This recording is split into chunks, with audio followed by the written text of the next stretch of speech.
Period असताना जर तुमचं पोट खूप दुखत असेल तर लगेच पेन किलर घेण्यापेक्षा 1 टीस्पून बडीशोप, 1 टीस्पून ओवा आणि थोडंसं आलं छान असं उकळून घ्यायचं आणि गरम गरम ते सिप सिप करून प्यायचं। त्यानंतर पिरियडच्या काळामध्ये आपण भरपूर पाणी पिऊन आपली बॉडी हायड्रेट ठेवली पाहिजे।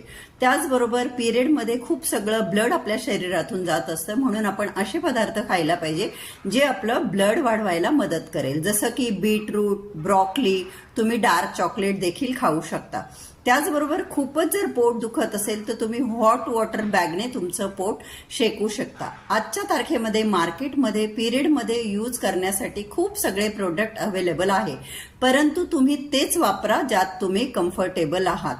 5 ते 6 दिवसापेक्षा जास्त दिवस जर तुम्हाला ब्लिडिंग होत असेल तर नक्कीच डॉक्टरांचा सल्ला घ्या।